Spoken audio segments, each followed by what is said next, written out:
Buongiorno e benvenuti alla rassegna stampa di oggi, mercoledì 10 giugno. Partiamo dando un'occhiata ai quotidiani nazionali che sono, le cui prime pagine sono tutte occupate dall'inchiesta per corruzione sul ponte sullo Stretto, che ha almeno per oggi preso il posto degli scenari di guerra internazionali. Si parlerà poi anche della rappresaglia USA contro l'Iran, ma anche della missione Artemis, in cui c'è l'impronta italiana con il nostro Parmisano. E poi siamo alla vigilia dei mondiali a cui l'Italia ovviamente non partecipa, ovviamente insomma non è tanto ovvio, ma purtroppo non partecipa ormai da 12 anni. Allora andiamo a vedere la prima pagina del Corriere della Sera. Ecco qua il titolo in taglio centrale: Ponte, scontro sull'inchiesta, 3 indagati per corruzione, l'opposizione dice adesso Meloni fermi il progetto. E poi il raid USA contro l'Iran dopo l'abbattimento dell'elicottero Apache, lo vediamo qui, e ancora più in taglio in basso il mondiale delle stelle, ma anche delle polemiche, e vedremo poi nel dettaglio a che cosa si riferiscono queste polemiche. Anche su Repubblica troviamo titolo di apertura: è il ponte della corruzione, l'inchiesta della Procura di Roma, pressioni per ottenere il via libera ai lavori sullo Stretto, indagati un ex magistrato della Corte dei Conti, Miele, l'avvocato leghista Saccomanno e il manager Virgilio. E poi bombe israeliane su tiro, elicottero USA abbattuto a Hormuz nella notte, l'attacco americano. E qui vediamo un italiano verso la Luna, è proprio Luca Parmitano, che andrà su Artemis III, la missione NASA che prepara il nuovo sbarco sulla Luna, lasciando questa importante impronta italiana. Il veterano dello spazio, Luca Parmitano, 50 anni a settembre, è stato scelto per partecipare a questa missione in funzione, diciamo, nella parte del collaudo. Stampa, ancora corruzione, bufera sul ponte, indagato un avvocato vicino a Salvini, un magistrato e un imprenditore, ma la Lega tira dritto. E poi qua mondiali USA e rigetta, un gioco di parole per parlare, diciamo, di tutti gli ostacoli che hanno incontrato gli sportivi: controlli shock, Cannavaro perquisito, giocatori interrogati per ore, un arbitro somalo addirittura respinto. Questo effetto della politica trampiana di contenimento e di respingimento degli immigrati. Il Giornale dà una lettura tutta diversa del ponte, parla di toghe senza freni, vogliono fermare il ponte sullo Stretto, ma naturalmente il contenuto poi è identico, cioè i tre persone indagate per corruzione. Allora andiamo a vedere nel dettaglio. L'ex toga, parliamo di una toga della Corte dei Conti. Un magistrato dopo la bocciatura dice: ai miei amici del governo non saprei come parlarne. Sono delle intercettazioni. Miele e Virgilio dicono: non ero assolutamente allineato con quei deficienti dei miei colleghi. I deficienti, tra virgolette, perché è un virgolettato suo, sono i colleghi della Corte dei Conti, che invece poi hanno bocciato il progetto ritenendolo molto lacunoso. Virginia Saccomanno dice: hanno avuto una spaccatura interna pazzesca e lui se n'è andato per non votare. Ci sono alcuni passaggi, per esempio il 30 ottobre del 2025, dopo la bocciatura del progetto, nonostante appunto queste presunte azioni per spingere nella direzione opposta, l'allora presidente aggiunto dei magistrati contabili Tommaso Miele avrebbe dovuto partecipare ad un convegno. Decise invece di disertarlo per evitare ogni commento. I miei amici del governo, diceva, a cominciare da Salvini, si sarebbero aspettati una presa di distanza, diceva al telefono. Non potevo assolutamente andare con tutto quello che è successo. E diceva anche che lui non era assolutamente allineato a quei deficienti dei miei colleghi, ma non avrebbe potuto esprimere la sua vicinanza di pensiero al gruppo politico favorevole al progetto Ponte senza creare crisi istituzionale. E poi voleva rassicurare il suo interlocutore: io li aiuto adesso pure in questa fase, poi ti racconto a voce. E raccontava di una spaccatura interna pazzesca. Questo per quanto riguarda il ponte, il progetto che va avanti sappiamo da quasi un secolo con annunci, indagini e bocciature, insomma un percorso a ostacoli che si era riaperto nel 2023 con il via libera da parte del governo e l'esultanza di Salvini che si è intestato questa opera. L'opera non decolla, troppa fretta e procedure non rispettate. Un progetto intanto costato già un centinaio di milioni tra la perdita di bilancio della società Stretto di Messina e i costi per stipendi e contratti che continuano ad essere pagati. L'opposizione è in pressing sul governo, ma a quanto pare il vice premier Salvini tira dritto, il governo lavora ad una nuova delibera, il progetto cioè va avanti. E veniamo adesso agli scenari di guerra. Trump, raid in Iran per la pace colpito, ma è una risposta proporzionata, una risposta a quella che il comando USA definisce una ingiustificata aggressione di Teheran. Insomma, la pace sembra ancora lontana e mentre si continua a combattere non soltanto con i missili e con i carri armati, ma anche con i droni. La sostenibile leggerezza di uccidere, così i droni rivoluzionano le guerre, sparisce il trauma di massacrare un essere umano, il conflitto è trasformato in videogioco perché ci sono alla console i manovratori, i piloti dei droni che appunto da remoto possono dare il comando di uccidere, ma in un certo senso spersonalizzato. E poi c'è un seguito al dirottamento, all'assalto agli attivisti della flottiglia che sono stati bloccati, come è successo ormai numerose volte, dall'esercito israeliano. La Procura di Roma ha aperto un'inchiesta per tortura contro il ministro degli esteri israeliano Ben Gvir, che ha definito l'Italia il paese delle ciabatte, non dello stivale, proprio perché indagato per violenze contro i membri della flottiglia. Risponde Tajani: sono parole inaccettabili che rispondiamo al mittente, non sono degne di un ministro. E continua la polemica. Resta sempre alta la tensione anche sull'altro scenario di guerra, quello ucraino, autobomba a Mosca, nel quartiere militare ucciso un generale. Le autorità aprono un'indagine penale, sarebbe infatti il quarto alto ufficiale colpito a morte lontano dal fronte. Ma vedete, scene di guerriglia, in questo caso urbana, si stanno registrando a Belfast, nell'Irlanda del Nord, dopo l'accoltellamento shock da parte di un immigrato sudanese che ha quasi decapitato un irlandese. Scoppiano e disordini, auto in fiamme, strade bloccate dopo l'incriminazione di un migrante sudanese e la protesta contagia anche Londra. Ancora dagli esteri arriva questo nuovo risvolto nella vicenda di Nessi, la donna che è praticamente tenuta in una località protetta da 2 anni insieme alla figlia avuta da un italo-egiziano perché accusata di adulterio. Adesso l'ex marito è stato arrestato per aver minacciato il console italiano. Temo che possano rilasciarlo, ma punta a riavere la figlia in famiglia e finalmente a poter tornare in Italia nonostante le 2 condanne anche in appello di tribunali egiziani. E poi c'è il cosiddetto risico del credito con la grande corsa alle banche, l'intesa su MPS, i bancari si dicono sicuri, avremo successo. Carlo Messina dice: l'unica vera offerta è la nostra, il premio riconosciuto agli azionisti è corretto.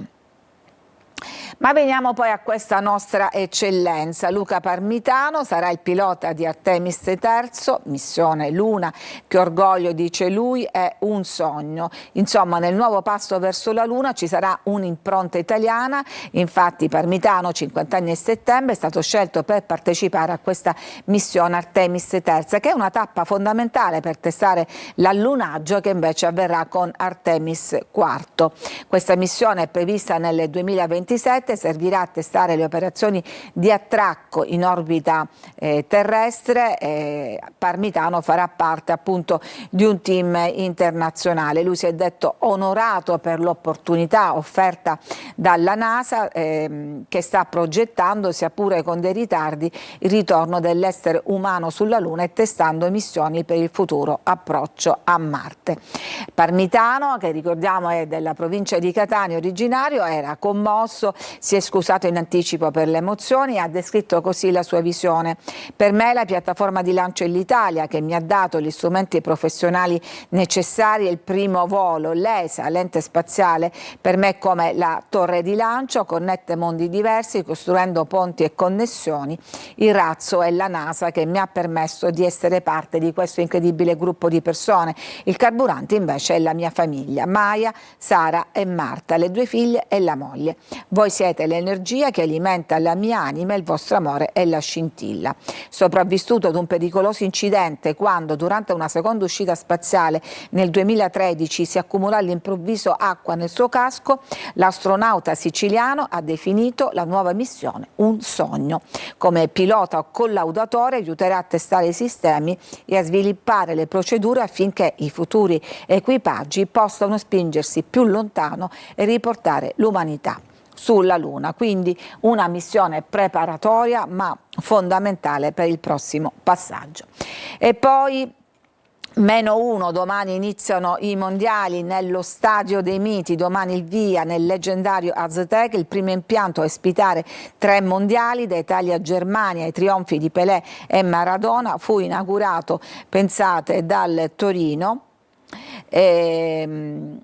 Un mondiale esagerato, scrive il Corriere della Sera, esagerato anche nei controlli, edizione super in tutto, nella formula, nei numeri, nel giro d'affare, ma anche nei prezzi e nelle misure. Nei prezzi perché sono polemiche per il caro biglietti, 180.000 rimasti invenduti, e poi per i controlli molto serrati. Un arbitro somalo interrogato è fermato perché non aveva il visto, e così titola anche La Stampa, usa e rigetta appunto per il respingimento giocatori e staff interrogati per ore, cani antidroga per Cannavaro, un arbitro somalo rispedito a casa, volevo solo vivere il mio sogno. Così nell'America di Trump anche il calcio finisce per dividere. E con questa immagine dei controlli in attesa dei mondiali, a cui appunto noi possiamo partecipare solo da spettatori, ci fermiamo, c'è una breve pausa e poi torniamo con l'informazione regionale. A tra poco. Eccoci alla seconda parte della rassegna di oggi, mercoledì 10 giugno. Siamo alla parte dedicata all'informazione regionale. Partiamo dunque dal sito Sicilia Web. Furti seriali alle colonnine Enel, fermati gli incappucciati a Catania. Chi sono gli incappucciati? 2 uomini che sono stati arrestati perché, spostandosi con un'auto tra febbraio e marzo, avrebbero sottratto da 10 diversi punti di ricarica nelle province di Catania e Siracusa voluminosi e costosi cavi in rame, creando evidenti disagi per gli automobilisti. Ma la polizia è arrivata alla loro identificazione grazie alla visione di immagini estrapolate dai sistemi di videosorveglianza, e li vediamo qui naturalmente di spalle. Poi c'è l'ombra della corruzione sul ponte sullo Stretto, notizia che troviamo su tutti i giornali, e poi un catanese in orbita, il nostro appunto Luca Parmitano. Andiamo a vedere adesso le prime pagine dei quotidiani regionali. Partiamo dalla Sicilia, anche qua ponte, corruzione, 3 indagati, con la vignetta di Totò. Ponte sullo Stretto, impresa di non più costruzione ma corruzione, con la correzione dell'ultima ora. E poi l'uomo delle stelle, Parmitano, che va nell'equipaggio di Artemis, questo equipaggio di collaudo. La festa dell'ultimo giorno di scuola ieri a Catania, che da goliardia è sfociato un po' nel vandalismo, con gli agenti presi di mira dagli studenti con lancio di uova e di pittura. Andiamo a vedere poi all'interno. La Repubblica Palermo, emergenza racket, Piantedosi lunedì a Palermo dopo le ultime intimidazioni. E poi la politica, il centrodestra va in pezzi, troppi scandali nella coalizione. La Vardera scalpita, proprio la Vardera che ha, diciamo, ottenuto due sindaci.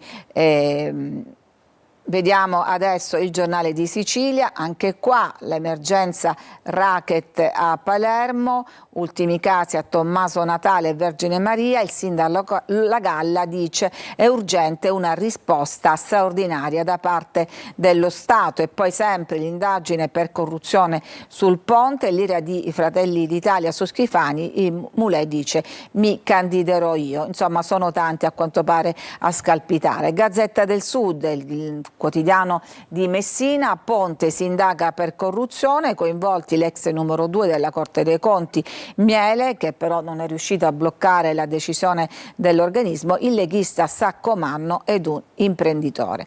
Andiamo adesso a vedere nel dettaglio, qua siamo su Repubblica, la procura fa tremare il ponte, coinvolto anche il giudice, pressioni per la delibera CIPES sullo stretto. Che cosa c'era in ballo dietro queste pressioni? Una poltrona dopo la pensione, incarichi prestigiosi, porte da aprire nei luoghi che contano, in cambio informazioni riservate e un aiutino per superare uno dei passaggi più delicati dell'iter amministrativo del ponte sullo stretto. È su questo presunto scambio che la Procura di Roma ha aperto un'inchiesta che coinvolge appunto l'ex magistrato Miele, un imprenditore calabrese Virgilio e l'avvocato leghista Saccomanno, per anni uomo di riferimento della Lega in Calabria. La Stretto di Messina prende le distanze con il suo amministratore delegato Ciucci, che dice la nostra società è totalmente estranea. Naturalmente adesso da più parti si chiede di bloccare l'opera. E qua ci sono alcuni stralci delle intercettazioni a cui è stato sottoposto l'ex presidente aggiunto della Corte dei Conti Miele. Abbiamo già visto gli epiteti che usava rivolto ai suoi colleghi, che chiamava deficienti. Vediamo qua, gli amici al governo traditi da deficienti, la delusione del trio.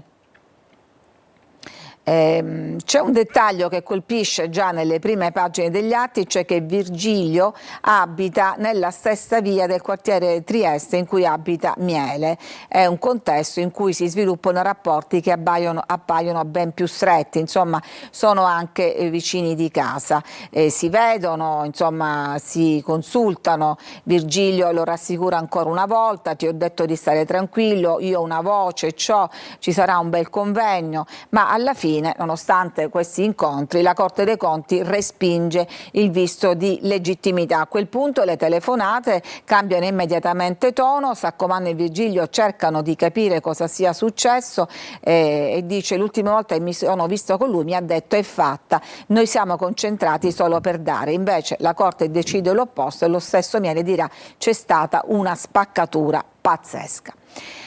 Andiamo a Palermo adesso, dove il racket non si ferma, alza la sfida. Ci sono stati altri 2 episodi in città con vari incendi in una pizzeria e un chiosco. L'amarezza dei titolari, non se ne può più, ci state togliendo la pace, la serenità e la voglia di lavorare. Interviene anche Davide Faraone di Italia Viva, che dice la sicurezza non si garantisce con i provvedimenti spot del governo Meloni o scaricando i problemi su commercianti e cittadini, ma solo con più forze dell'ordine, più controlli ed una presenza costante dello Stato nei quartieri e nelle aree più difficili della città. Di certo, appunto, adesso si attende la visita di Piantedosi, il ministro dell'Interno. Sulla Sicilia invece andiamo a vedere dei retroscena della Blitz, il Blitz antimafia che ha portato all'arresto di numerosi esponenti, una ventina del clan Mazzei, tra cui la figlia, ed emergono anche i dettagli di una rissa, una sorta di spedizione punitiva avvenuta 2 anni fa al Caffè Europa. L'obiettivo era Cristian Marletta, che veniva picchiato da Pietro Catanzaro perché sarebbe stato testimone di un diverbio avvenuto poco prima in una discoteca del Porto, i locali della vecchia dogana. E poi analizza anche il ruolo della donna nel clan, perché è stata messa agli arresti anche la figlia di Santi Mazzeo, Simona Concetta Mazzei, che si inserisce in una realtà che resta sempre patriarcale, con le donne che fanno di solito le messaggere o le postine a seconda dei casi, ma nelle emergenze possono diventare anche cape, come appunto in questo caso, quindi madrine, fare le veci in tutto e per tutto di mariti, padri, fratelli o addirittura figli. Ed è questo lo scenario in cui si muove Simona Concetta Mazzei, arrestata nel blitz Onda Nuova, in qualità che è anche figlia del capomafia Santo Carcagnusu e sorella del boss Nuccio.